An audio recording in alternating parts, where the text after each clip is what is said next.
Right, comrades. The reason for writing this little book of philosophy is very simple. There is a vast literature on Marxist philosophy and Marxism in general, as I'm sure you all know. The reason I wanted to add to that was simply because I thought that, to be honest, a lot of the books on Marxist philosophy are basically incomprehensible to large numbers of people, including some of them for me. At the time of writing, fortunately, I didn't have to read, because it wasn't yet published, the 1,000 odd pages on Hegel by Slavoj Žižek. And I always still have the sneaking suspicion that if I did, I wouldn't be a great deal the wiser. That's probably Alex will correct me about that, no doubt. But certainly, as I say, I've experienced a lot of difficulty with them, and I think a lot of audience with it. So I wanted to write something that tried to explain Marxist philosophy in an as accessible and straightforward a way as possible. And particularly, I had in mind, not exclusively, of course, but I particularly had in mind the idea of writing something that would be for activists, for people actually engaged in the real practical struggle to try and change the world. Now, the reason, of course, behind this as well is not just to write something that's comprehensible to people, but because I believe that an understanding of Marxist philosophy is extremely useful for activists and extremely useful in the struggle to change the world. You can go from strike to strike, from picket to picket, from demonstration to demonstration, and meeting to meeting, and so on. But the move on activism alone, perhaps, but the movement is continually throwing up problems that actually raise questions of philosophy, and arguments that raise questions of philosophy. It's such an everyday argument that we don't notice it, but every time someone says to you, yes, but you can't change human nature, there is actually a couple of thousand years of philosophy behind that, going from religion, which is a form of philosophy, in a way it has lots of philosophical questions involved in it, to a whole history of theories about what human beings are and so on behind that statement. So if that's a philosophical question. The question of religion and our understanding of religion is a philosophical question, right? One of the key questions here in philosophy that, again, in the world today comes up every day as a practical political question, say in elections in Egypt, when you're having to deal with the question of the Muslim Brotherhood, or before, just a few years before, the whole question of the Islamophobia and so on in multitudes of ways.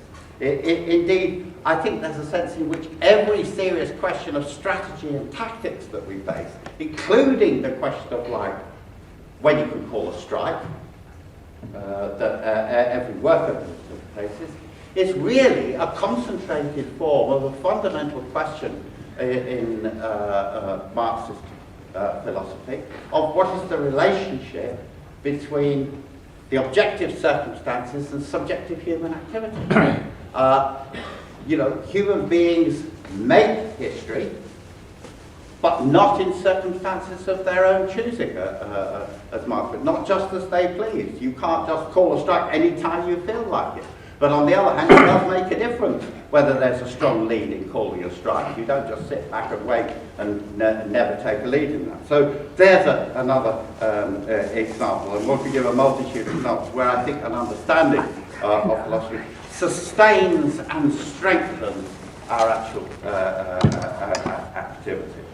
Now, George Orwell, in The Road to Wigan Pier, said that he'd never come across a worker who had a real interest in the philosophical aspects of Marxism. Actually, it wasn't true that George Orwell, who was going around the coalfields in The Road to Wigan Pier, was being taken around by communist militants, he noticed this, who did have a serious interest in Marxist theory. But anyway, regardless of that, I always thought that was kind of insult to working class people on Orwell's part. And not true, anyway. There are many working class people and working class activists who do have a serious interest in philosophical questions and so on. So I think I much prefer what Antonio Gramsci said on this question, the great Italian Marxist, when he said, who is better fitted to be called an intellectual? Is it a professor type who has a few jumbled notions that they've got from various places, or is it a working class militant who has a clear idea of where they stand in relation to history and what the task of their class is? And he talks about the need to create a layer of organic intellectuals in the class, who he says in a peculiar analogy, the whalebone of the corset, he describes it. What he means is that they are the strong points in the network of the mass movement and so on. And again, I'm trying to make a small contribution to doing that. So my main aim was to try and explain things simply and straightforwardly as possible, but of course, it's also necessary to avoid the danger of oversimplification. If you oversimplify Marxism, you make it very, very easy to refute. And of course, many of the so-called refutations of Marxism that you come across are based on such an oversimplification. For example, it is an oversimplification to say that Marx argued there are only two classes in society. And it's easy to show it's not true, that there isn't only a bourgeoisie or a capitalist class and a proletariat. There's all sorts of people in between. So if you say, Marx said there are only two classes, but Max Weber had a much superior view that there were more than two classes, well, Marxist review, because Marx never said that. What Marx said, which is entirely different, is that there are two main classes, that capitalist society is more and more dividing up into two main classes. Now that's not the same thing at all, to say, meaning there are two fundamental or polar classes. There are all sorts of strata in between, and there are other classes like the peasantry and so on, but the fate of modern society is determined by the struggle between those two main classes. That's a different one. If you say Marx says that everything is caused by economics, not true, he didn't say it, and easy to refute. It's not difficult, for example, to show that various wars are not directly caused by economics. The Americans didn't fight the Vietnam War for the vast oil resources concentrated in Vietnam because they weren't there. Or the mineral resources. No, they fought the Vietnam War because that was part of an overall strategy to defend the American empire and so on, which of course has economic foundations, but it's mediated by factors. So you have to avoid oversimplification. Now, I've got to say that every aspect of Marxist philosophy, even if you're trying to write just to explain the basics, actually every aspect of it turns out to be controversial, and you can't avoid that. Even fundamental things like is Marxism and materialism, I would say yes, the majority of the tradition would say yes, but there are other people who would deny that in some way or other, and so on. All sorts of questions turn out to be actually the subject of debate, how you formulate them. And I had to take some positions on this, and the fundamental position that I took, and I want to use that to structure all of what I'm saying today, the fundamental position I took was that Marxism is the philosophy of the working class. Right? Now, not all Marxist philosophers would adopt that formulation at all, but I think that is fundamental and true, and I'll explain what I mean by that, and then hopefully in the process also explain some of the key ideas.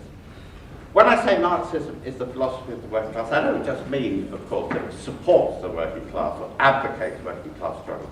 I mean much more than that. I mean, first of all, that the question of the working class is central to the development and generation of Marxist philosophy and where it came from.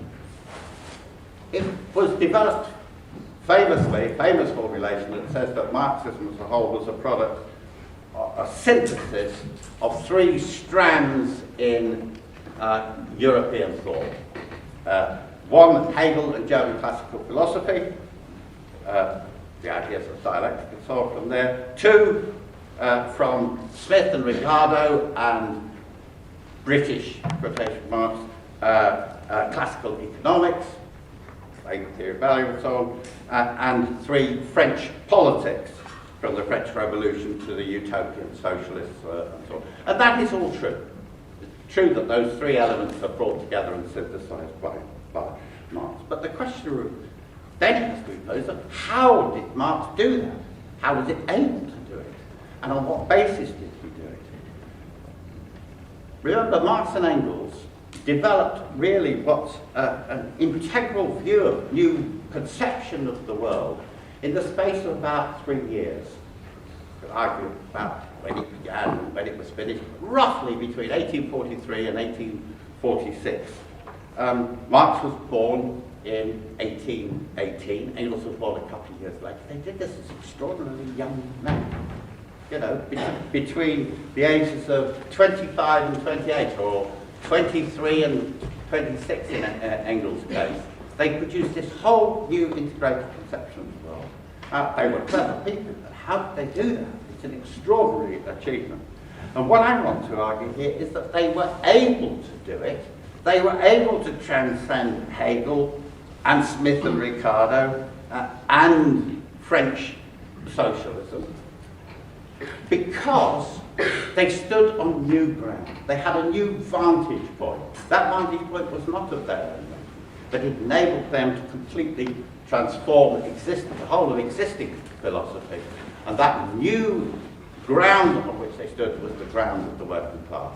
In other words, it's anything but accidental that Marxism developed in the 1840s, because this was precisely the point in time when the new modern working class or proletariat, new industrial working class as it then was, is starting to make its mark on history. And this was directly experienced by Marx and Engels themselves through several important developments. First, the rise of the Chartist movement in Britain that Engels was closely involved with and related to his friend Marx. Secondly, for Marx himself, his direct experience, which he reports on with the French working class in Paris, when he was there in late 1843, and thirdly, the Silesian workers' revolt in Germany, which greatly inspired him. I want to plug the review again. There's a good article on this question, Marx and self-emancipation, how Marx became a Marxist, by James O'Toole in the Irish Marxist Review. Please buy it. I'll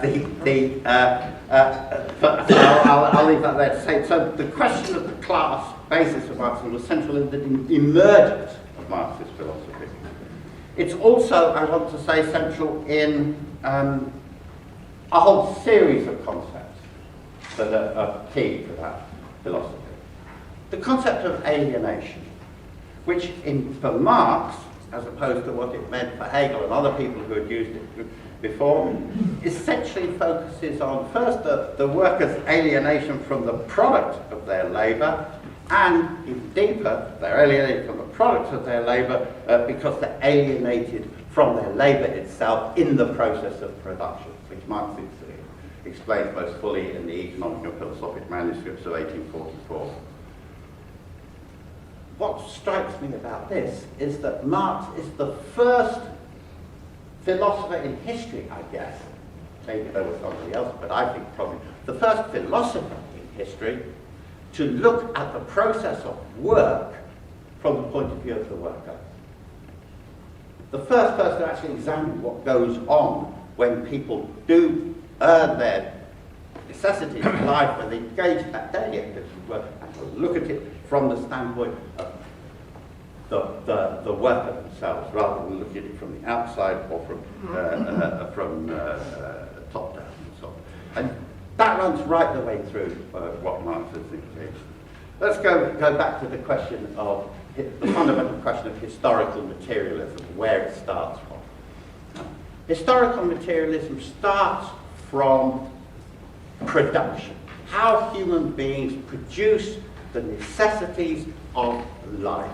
The fact they do produce the necessities of life, says Marx, is what differentiates them from animals. A process of differentiation from animals.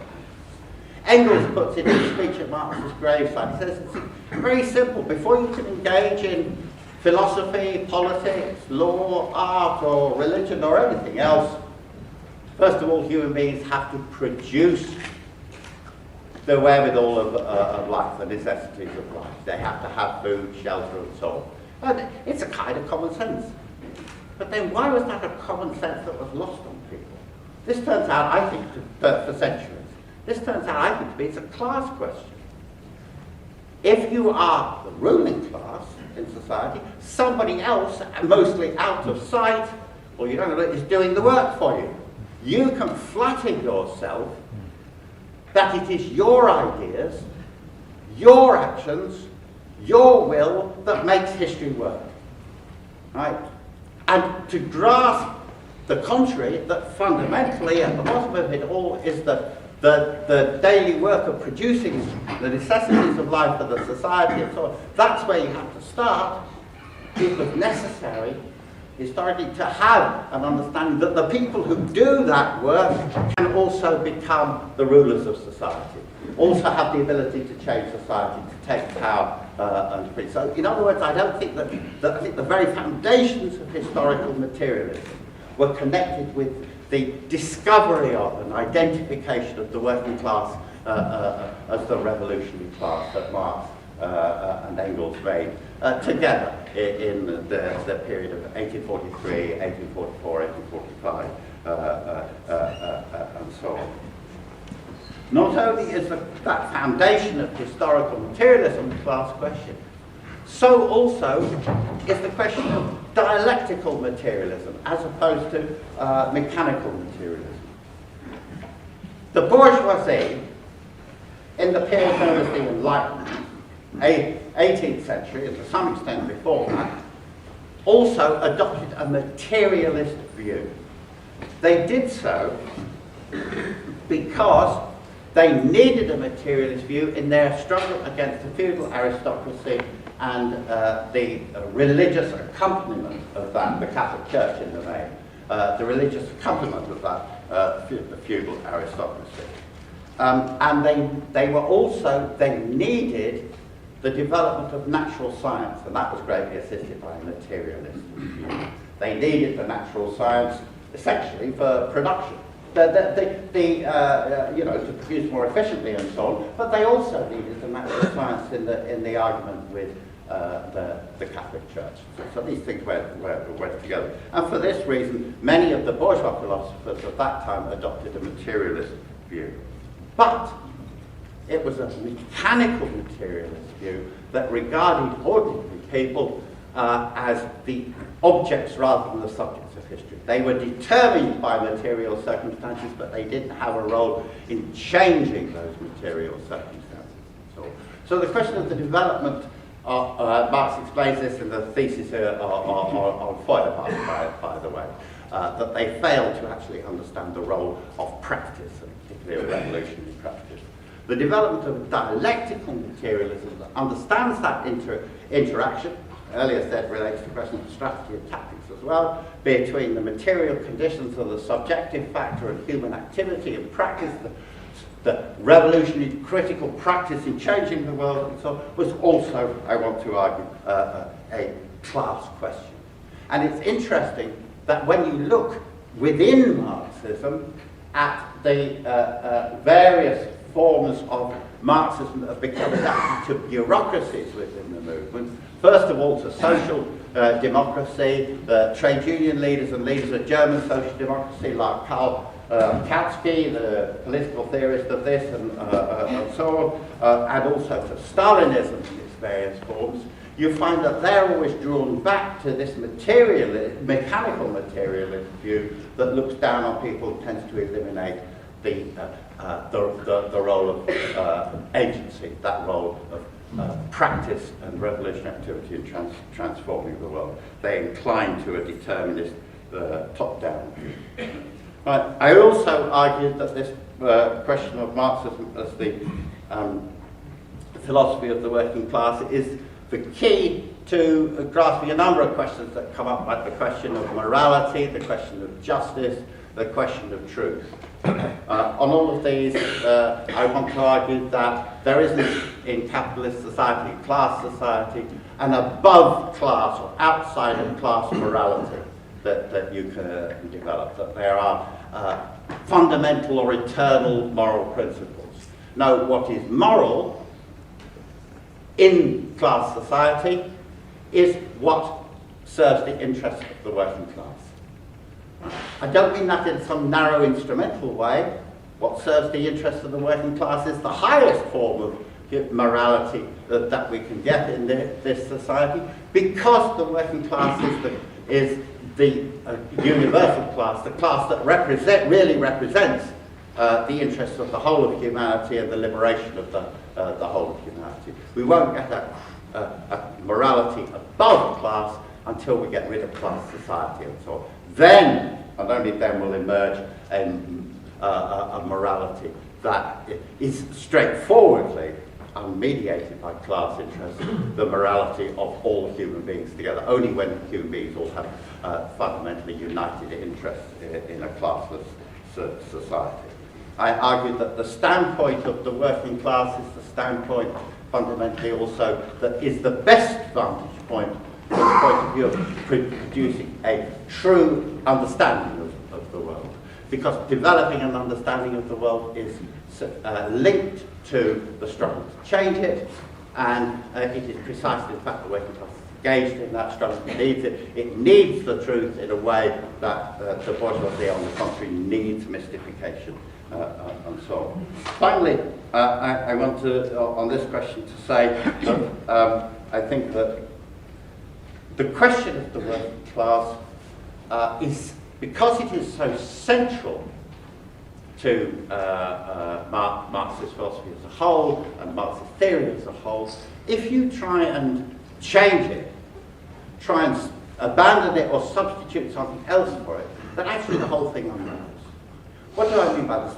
Quite common, you will find in the history of that people lose faith or in the working class, or believe, because of relatively superficial changes, changes in the kind of jobs that people are doing, changes in their in culture, changes in lifestyle, and so on. It's common, we know, that people then say, you know, the working class is no longer the revolutionary class, we've got a new bunch of people. Two current examples of this is the idea that we should no longer speak about the working class, we should speak about the multitude that we find in Hart and Negri. Another example is the notion that we don't have the working class anymore, we have the precariat and so on, that we have the precariat instead. And what I want to suggest that, I mean, we can argue, probably we will be doing it various times this one, about the truth or otherwise of this, but I also want to make the point that once you do that, you don't have a structure of Marxism that happens to have one bit of it is the working class, and now we substitute something else. You've got an overall philosophy, that all stays in place, but instead of the role played by the working class of making the revolution, we now have somebody else, the precariat, who will do it, and the rest stays there. No, what happens if you substitute precariat for working class? Everything starts to unravel.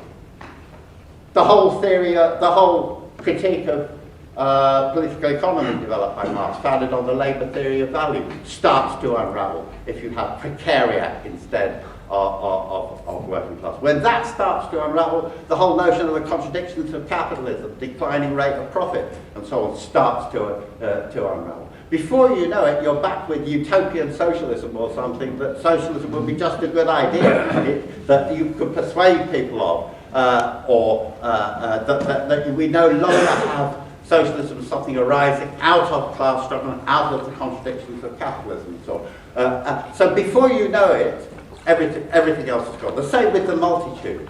The same, very different concept, but the same kind of process happens. Okay, right. The other central theme, you can hear it in everything that I've been saying already, but in terms of how you understand Marxist philosophy, is the question of practice. I have used in the book and agree with the term developed by Gramsci that Marxism is the philosophy of practice.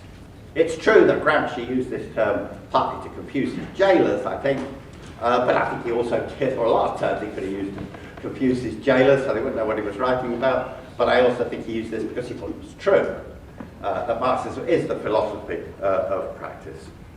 Now, most famously expressed in the title phrase of the book and the last thesis on Feuerbach, philosophers have interpreted the world in various ways. The point, however, is to change it.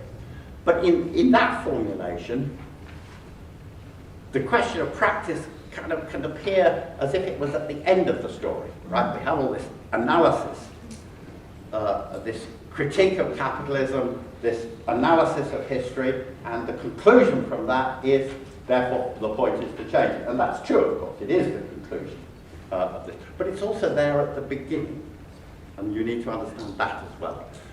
It may be, I never met them, but it may be that there is somewhere someone who read the whole of Western or the whole of world philosophy, from Plato to Hegel, and at the end of it all, concluded, no, Marx was right, and therefore at the age of 95 became joined the SWP or something. Right. Well, I never met anybody like that. I know from myself and everyone else I met, and from Marx, by the way. Well, it's the other way around, doesn't it? You start with wanting to change the world. You start with wanting to do something. You start with rage at the bankers, or rage at the war, or whatever it is, or inspired by the people you see in the street, or whatever, different things for different people. But you start with wanting to change the world, and then you realise, actually, I want to change the world, and maybe I need to know what I'm doing, and then that leads you on to, you read your first pamphlet, and then you get on and you read more and more. It's the question of practice, that was true for Marx. Marx started wanting to change the world. It was the struggle to try and do something, first of all as a radical Democrat, that led him step by step towards the working class and towards the development of his philosophy and so on. I think it's the same for all of us in that respect. And again, the question of practice is absolutely crucial to a whole series of key philosophical concepts. The question of truth, right?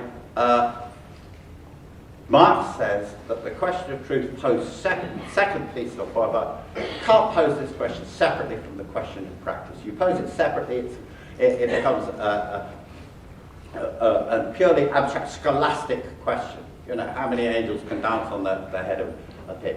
Man, he says, say human beings must prove the truth, the this-sidedness of their ideas in practice. The fact, you see, another question on this is the absolute, total truth. I don't think that being a Marxist you believe there's a kind of absolute trans-historical truth about anything really. I think that what you see truth as a series of successive approximations that develop as human practice develops the understanding of the world. And it is practice that proves the connection between our ideas and the world. The correspondence theory of truth says, which is true in the sense that what is true is what copies the world, as it were, what gives you corresponds to the world, etc. But it is practice that proves that what you're saying actually connects with the world. How else can you prove it?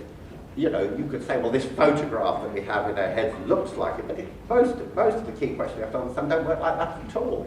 I don't think you could see the dodgy ground here, somebody can correct me, physicist, but I don't think you could see the Higgs boson particle, can you?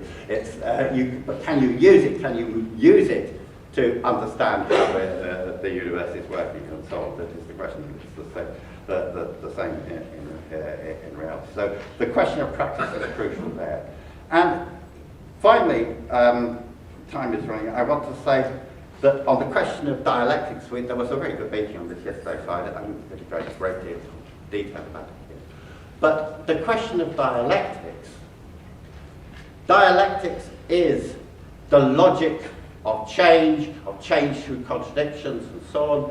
Dialectics is, I believe, the way of understanding everything, history and nature and so on, etc., but from the standpoint of the working class or from the standpoint of practice of change.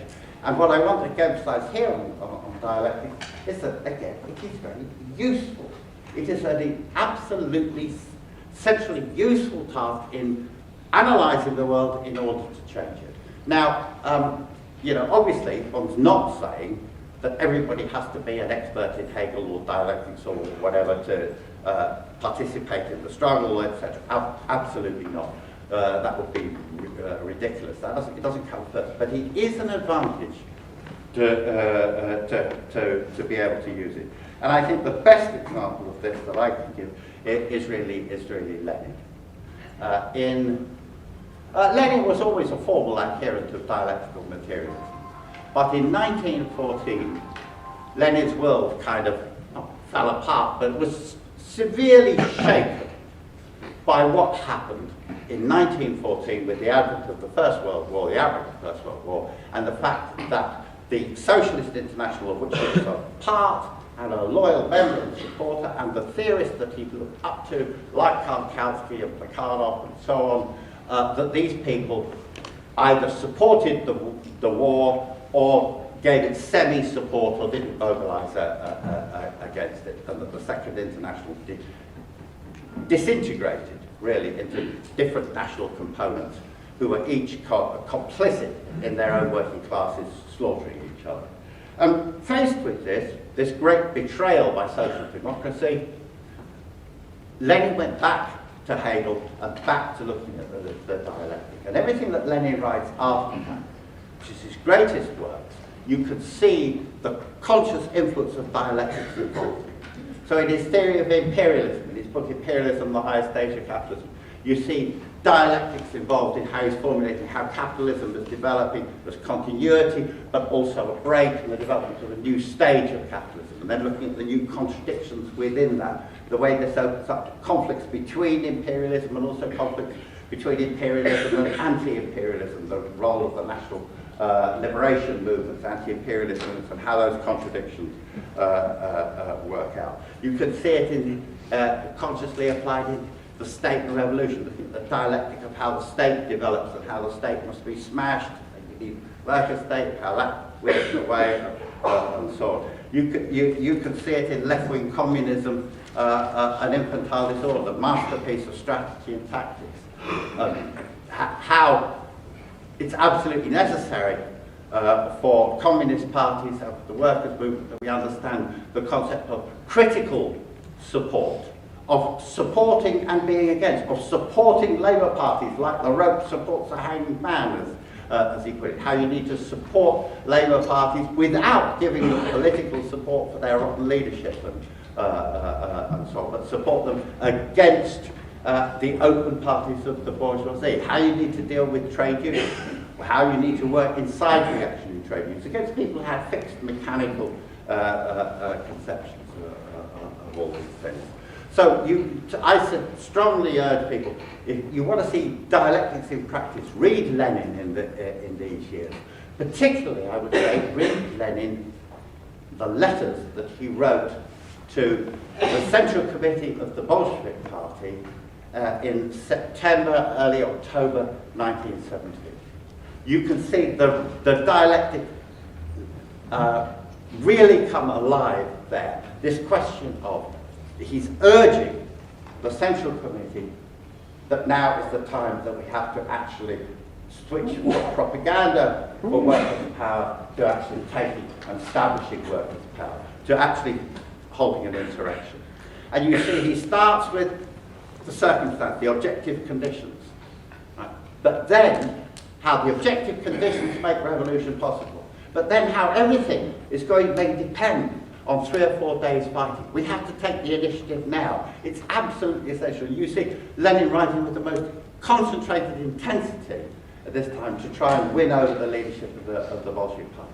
Also saying if they won't, then he'll go to the sailors, which means I'll go to the rank and file, I'll go to the workers and take my case to them. But you see all the elements, I think, of dialectical thinking concentrate there, because it really did make a difference at that most crucial moment to the struggle to change the world. So anyway, those are some of the ideas behind the book. Marxism as the philosophy of the working class and the philosophy of practice, and you know, if it makes a small contribution to helping people in the struggle, then it will have achieved its purpose.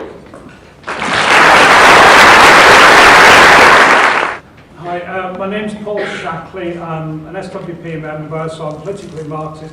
I'm also a philosophy graduate, so I can say that what John has said makes far more sense than any number of academic lectures on philosophy. So I want to thank John both for this talk and for the book, which I'll buy, and I also want to thank him for his excellent contributions from the floor to other meetings in Marxism. I'll leave it there. Thanks. My name is James. I'm from the Socialist Workers' Party in Ireland, and I wrote the article in this that people should go out and read. But I suppose the point I wanted to make is that, you know, as long as you live under capitalism, you know, it's like Marx always said that the ruling ideas are the ideas of the ruling class.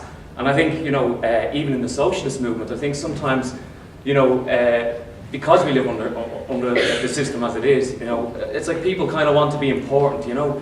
In Ireland, we have a lot of left-wing TDs, and some of these TDs, you know, they kind of forget about their constituency meetings. They forget about the fact that they're supposed to be mandated by people from below, and they start thinking that they themselves can change things from Parliament and that they're very important.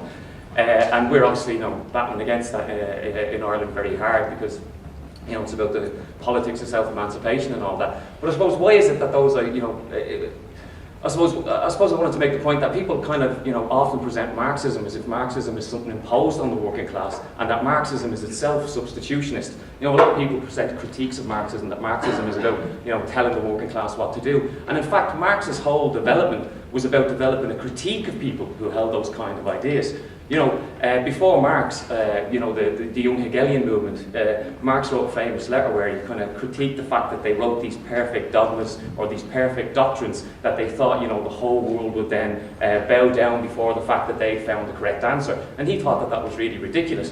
But I suppose, you know, coming from the same milieu as the young Hegelians, what was it that, you know, gave him the advantage? You know, how did he kind of get to the point where he could criticise you know, this group of people that he had kind of, you know, emerged from? I suppose there was two things that made the difference. Number one was he became, as John said, a member of the, you know, democratic opposition in Germany. He became a radical journalist, and he himself said, you know, he had the embarrassment as a philosophy student to have to go and investigate material interests. In other words, he had to go and check out why the government had declared, you know, the fact that peasants could declare wood in the forest as private property, and all those peasants were now criminals. So he had to go and actually investigate real struggles. And then the other thing was, he moved to Paris in 1848, and he started going to working class meetings. There was working class people who were, you know, editing and writing their own journals, and then there was a revolt by the Silesian weavers. And I think it was those two things. It was, you know, the fact that he himself was an activist, and then the fact that, you know, he noticed that, you know, in the 1840s there was a hell of a lot of working class uprisings going on, and I think it was that gave him the advantage. I agree with John's general approach to Marxist philosophy. Many years ago, I produced a completely unreadable book on Marxism and philosophy, but it did argue, actually not just one, several. But in this particular one, I argued that Marxism is the scientific theory of working class self-emancipation. Just one point about that. I mean, there's a tension there. You know, of course, what people are saying is right, that the driving force behind Marxism and people becoming revolutionaries is political, is to do with practice. But if that were all there were to it, there wouldn't be a need for theory, let alone for a specifically Marxist philosophy. It's necessary to do the very complex intellectual work that, for example, Marx did in writing Capital, in order to provide an understanding of the decisive forces within the world that will permit a revolution to take place. But that wasn't really the point I wanted to make. I've got a couple of quibbles with what John said. First of all, I think that he greatly overestimates the importance of so-called mechanical materialism for the scientific revolution of the 17th century. I mean, Galileo, Galileo and Newton are the two key scientific innovators of the 17th century. Galileo was a Platonist. In other words, he thought that the world was governed by highly abstract ideas, which crucially took a mathematical form, and that was critical to how Galileo developed physics. Newton was a completely weird mystic. He had a completely bizarre sort of numerological theory of the world and so on and so forth. He wasn't in any sense a mechanical materialism. Mechanical materialism is a later 18th century development which seeks to articulate what's happening in the scientific revolution, but I don't think is a significant influence on the revolution itself. So that's one point. The second point is, I think the relationship between truth and practice is more complex than John suggests. I mean, let's take he mentioned the Higgs boson, so let's take the example of that. The Higgs boson has to exist if the most influential current theory of the structure of matter is true. That's why it was necessary to conduct this absolutely massive series of experiments in order to create the very difficult circumstances in which you might see what you would expect to see if the Higgs boson existed. Clearly that involves practice, creating the CERN laboratory complex and so on and so forth. But the relationship between that and social practice, more generally, is quite indirect. I mean, I heard an interview with the head of CERN the other day where they asked him, this has cost €1 million, why is it worth it, and so on. And rather than saying what he should have, which is that it's important to try and understand the nature of the world in which we exist, he said, oh, well, there have been spin-offs, we helped to develop the World Wide Web through the way in which we're going to communicate, and so on and so forth. That's nothing to do with the truth or falsehood of the theory itself. So the relationship between truth and practice is often much more indirect and mediated than is sometimes suggested in these kinds of discussions, and I think we need to take that into account. When I first became a Marxist and was on the London Underground, traveling to work every day reading, for the first time I felt, reading Marxist philosophy, I could get a hold of things. I could have an understanding where I didn't have an understanding before of what was happening inside society, but also with a view to changing. Now, I only got past year 9 at school. I didn't have a great lot of schooling, but I could understand a Marxist philosophy, because I think, absolutely right, what was said, it starts from the working class, it starts from a class basis, and it speaks to workers, and it gives an understanding to workers for the ability to change the world. And it gave me the strength to argue against bourgeois philosophy and bourgeois ideas, who always said, there's no real pattern in history, you can't really understand things, but the one thing you can really understand is that the existing social order is the natural order of things, and it can't be changed, and especially it can't be changed by people like you. So that was the strength of Marxist philosophy. It's really, I thought it was an excellent meeting that you did. And it really empowers workers, and gives them a strength and the ability to change and to think about society themselves and put those thoughts and those ideas into action, particularly inside the Revolutionary Party, because we have a world to change. Thank you. Yeah, I'd like to thank John for actually writing this, because, for the last 20, 30 years, one of the, dominant philosophies in academia and sort of bled into the real world is this idea of postmodernism, that really, meta-narratives like Marxism were completely false and highly dangerous, and that the truth was just too complicated to grasp. And therefore, if you tried to understand the world and tried to change the world, you were inevitably going to lead to the Gulag and the rest of it, So people who read the Guardian G2 article about Marxism the other day, there was, they found some half-wit to say that, Marxism is responsible for killing more people than the Nazis and the Black Death put together and the rest of it. So, it's very refreshing to hear that, remember, you know, when I first started reading, I think it's Bertrand Russell's History of Western Philosophy. He has this throwaway line in it. It's a huge book, you know. It's something like, you can't really consider Marxism a philosophy because it's too practical. Which sort of sums up, you know, his life's work in a nutshell, really. I want to finish, really, by saying that actually the working class is an intensely political class, and therefore an intensely a philosophical class as well, because we have to be, in other words, you know, to try to define the world and our role in it. And that it struck me as John was talking, that the great Marxist philosophers have always been, practitioners, have always been given fantastic insights by working class people on a very sort of, very, very basic level, but a very, very profound level. You know, just remember, I'm finishing on the two stories that were thrown up by Trotsky and by Lenin that had profound implications for their insights on the world. And one of them was when Trotsky was a very young man working on his father's farm in Ukraine. He remembers there was a working class intellectual that he used to discuss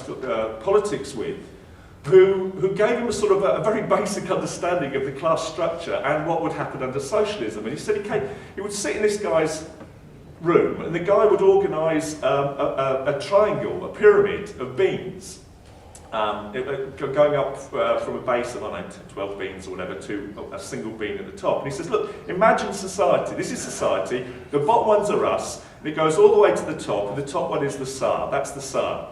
And he said, this is revolution. And he sort of mixed it up together. He said, where's the Tsar now? And Trotsky said, when I heard that, the sweat froze on my back. The excitement of being able to transform the world was fantastic. And the other story I remember is of course, the great one of Lenin on the run in 1917 in July, when, you know, the Kronstadt uprising has been put down by Kerensky, when there's a counter-revolution, when there's a slander of Lenin as a German agent. Lenin's on the run and in hiding, and he hides with a worker. And Lenin doesn't know how far the counter-revolution has gone, and the worker picks up a loaf of bread and he sort of bites into it and goes, they're still scared of us, the bread's good, they dare not give us bad bread. Game on, you know. So we're a philosophical class, comrades. Try and see if I can answer this question around morality that somebody brought up. I mean, I suppose in terms of like, I suppose it's the question around sort of neutrality. Can you just judge things in a neutral space in the world? And I suppose that's the thing that Marx was to say that you couldn't. And I suppose so the question for me is, for example, the riots that happened last summer in London. You know, there was all sorts of different opinions about it. There was all sorts of outrage that grew, that came out of how violent these riots were and so on. And I think they brought up the question for me around, you know, how do we judge violence in society? You know, do we, I mean, there's a fantastic little thing on Facebook the other day about, you know, give a man a gun and he can rob a bank, give a man a bank and he can rob the world, you know. So we sort of have this sense of, you know, we have the violence on the one hand of these young people reacting actually to a society that is actually incredibly violent towards them. And then we have at the same time these bankers like Bob Diamond, where actually the violence and the impact that he has across the world is not seen in the same terms and so on. I think things are judged very differently according to your class position within inside of society. And I think the thing that Marxism does is it enables you to have an understanding and to be able to make a judgment around things based on those contradictions that exist within society. So we don't just see things in neutral terms. We understand that the riots that happened last summer were an outcome of a whole number of different things and different pressures within society that produced this outburst at one particular point. And I think that's the thing, that's the beauty of Marxism as well, it's the dynamism of it. Because actually there's no sort of social construct of this plus this equals a riot, equals the point at which society changes. It's almost like the last straw that breaks the camel's back. You know, things can build up and build up and build up, and suddenly the quantity can turn into a qualitative shift, and you can see things changing within society. And so I suppose in that sense it's that we have an understanding of the contradictions in the world that mean that we don't just judge things neutrally, and the contradictions that create all possible outcomes, and we fight all the time for our side to have the best outcome possible out of the contradictions that exist. I'm a revolutionary socialist from Australia. Setting aside the questions about the Marxist understanding of the world philosophically. I guess I wanted to talk about like another kind of philosophical question that people ask, and it's like the sort of how we ought to live our lives, and what do we consider a good life. And I guess like thinking about, you know, there's two main classes. I'm of the exploited class, and I kind of grew up wanting to change the world, and so that same process of that was the start of how I wanted to understand philosophy. I have an interest in philosophy and understand or come to some conclusions about that. And one of the popular philosophers of the day, I think everywhere around the world, is Peter Singer. He's a utilitarian philosopher. In terms of thinking about, you know, how we ought to live our lives, going back into that, you know, more individualist concept, I think that's where a lot of people start off thinking about philosophy more, as well as thinking about a broader way of understanding how the world works. And one of the main reasons why that sort of appealed to me at the time was I had an interest in the treatment of animals and environmental issues, and these are kind of philosophical questions which often don't immediately relate to humans or the concepts of a working class. So you can look towards these other competing philosophies, I guess, that are counterposed to Marxism, but maybe not necessarily have to be. So yeah, I mean, I came to conclusions through the utilitarian sort of framework that actually I've got this time in my life and I would like to try to change the world, and revolutionary socialism is the best framework to do that. However, I still sometimes get conflicted about, on a personal basis, how much time I've committed to advancing a revolution and a Marxist project, and so I'm wondering if you've got something to say about how we can console ourselves that we've done enough, that we've spent enough time on that campaign or selling papers or whatever it is, because that's another question. Oh, that is a pity. About Negri, I'm looking forward to raising the question of the multitude. But anyway, there we go. Raise it with Alex. I don't know what to say to the last comrade about, do I have any consolation about the amount of time devoted to campaigns and so on. I mean, I don't know. I'm relatively lucky. I tend to enjoy political activity, but I know not the way for everyone. I did want to just talk about the questions about nature and environmentalism and so on. I just want to make, if you like, a philosophical point about that. I think it's quite important at the moment. And it was something that I looked at in writing the book, and where I realised something that I'd missed earlier in my understanding of Marxism. It's interesting how the question of practice changes things here. If you go back and read some of the most basic texts of Marx and basic statements about historical materialism, like the beginnings of the German ideology and so on, you find that the question of nature and human beings' relation to nature is absolutely central. I think I've got a quote here. One second. Yeah, this is right from the early section of the German ideology. The first premise of all human history is, of course, the existence of living human individuals. No, human individuals, by the way. Thus, the first fact to be established is the physical organisation of these individuals and their consequent relation to the rest of nature.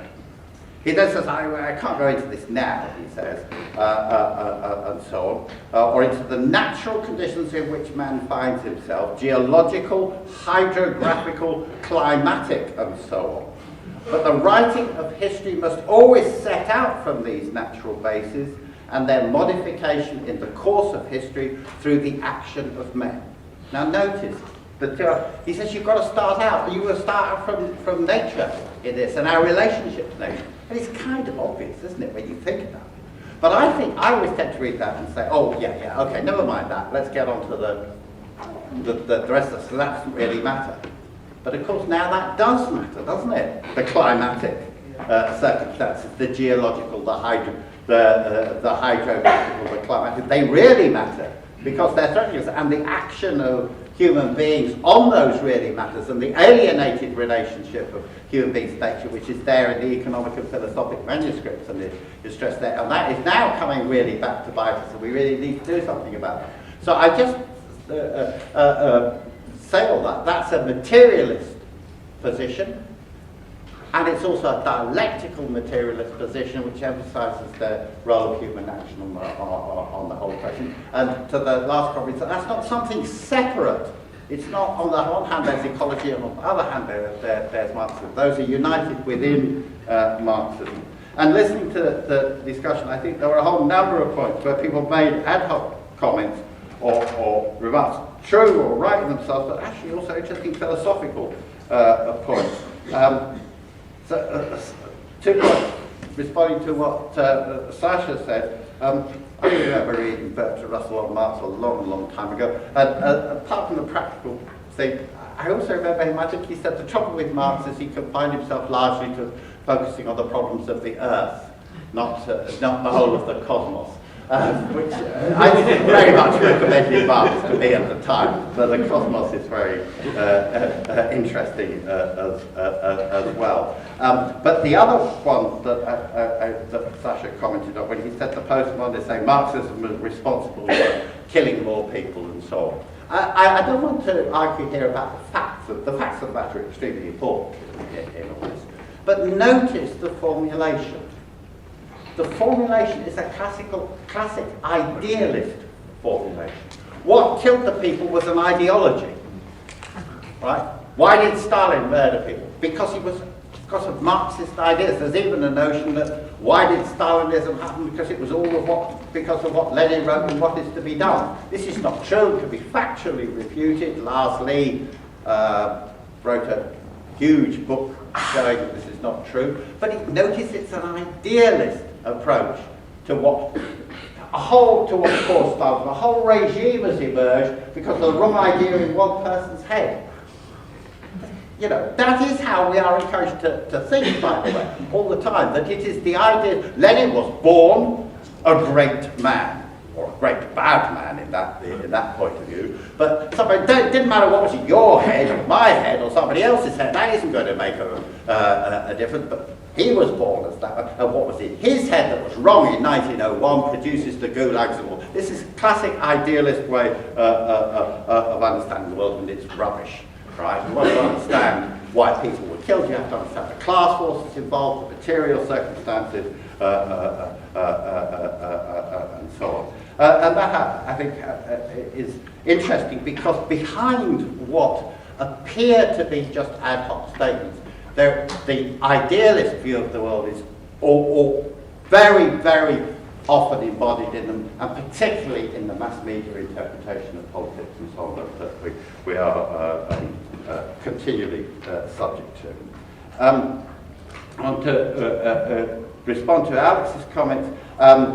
What Alex says about the role of mechanical materialism and science in the 17th century, I agree with, and I was primarily thinking about the 18th century and so on. I think what happens in terms of the 17th century and before that, the 16th century and so on, is and it happens in the art, which I know more about than the science, but I think in both of them, is that you have a situation where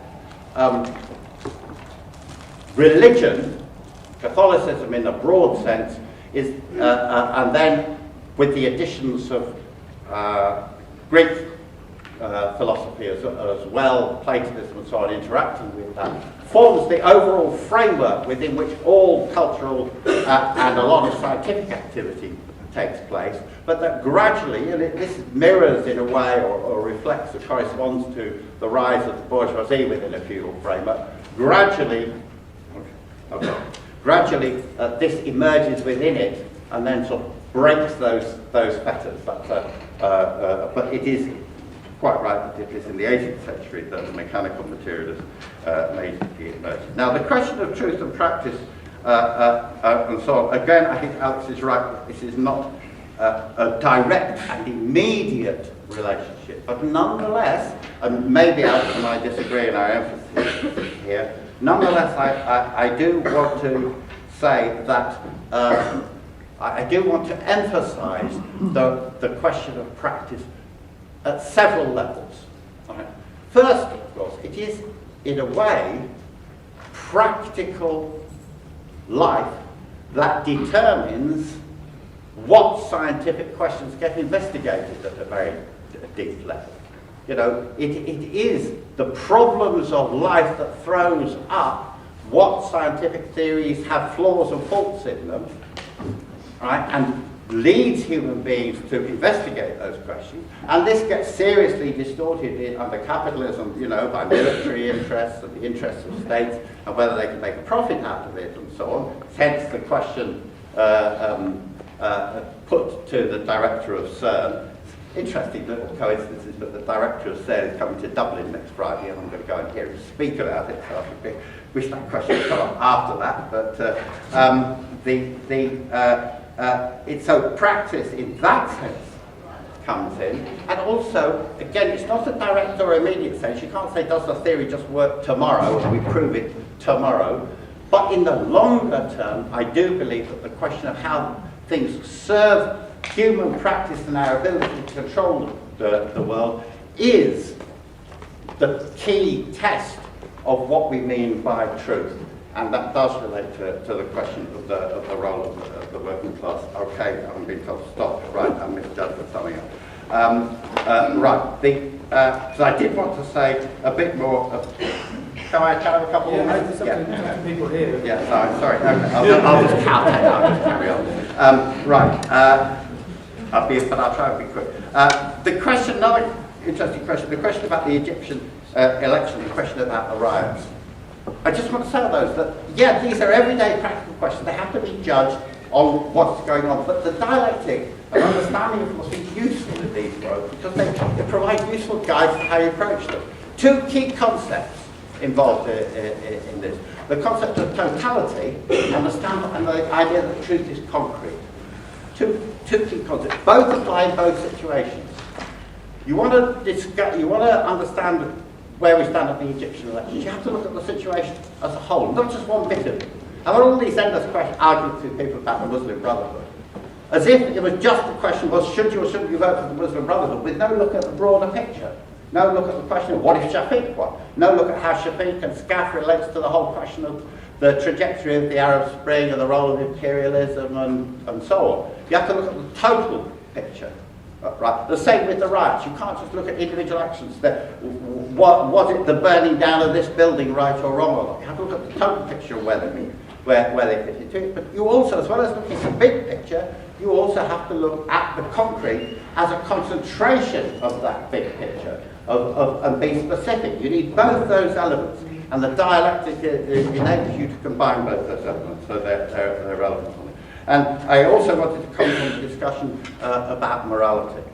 I haven't got enough time, but it is discussed at some length in the book, and I was pleased that the question came up because I think that the questions of morality, justice, and so on are one of the main ways in which these philosophical questions come up in practice.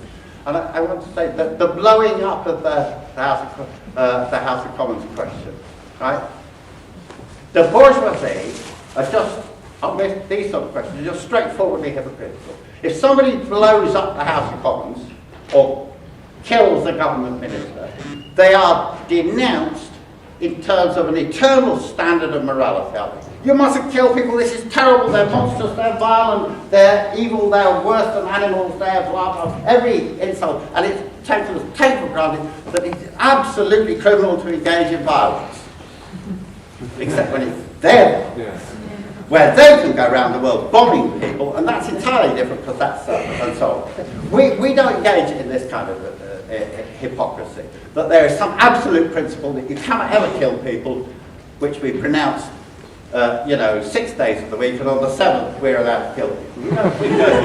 We don't do it that way, right? We do, but if we're trying to assess blowing up the House of Commons or killing them, you do have to say, does it serve the interest of the working class? If, right, the victory of the revolution depends on blowing up the House of Commons, I'm in favour of blowing up the House of Commons. No question, no question about it.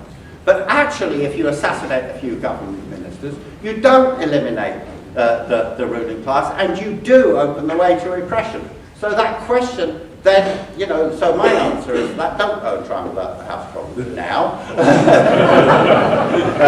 etc. So, in other words, those questions do apply, and they also apply. This will be my last question. To all sorts of everyday questions of morality. To bullying in the playground or homophobia, right? They seem like they're but actually the working class needs unity. You can't have unity on the basis of bullying or homophobia and so on. So on those questions, the interest of the working class demand what I would say is what we would also understand as a progressive and humanistic morality. So I think those examples do show that the interest of the working class is what our starting point is on morality, as well as what we more conventionally think of as politics. Thank you.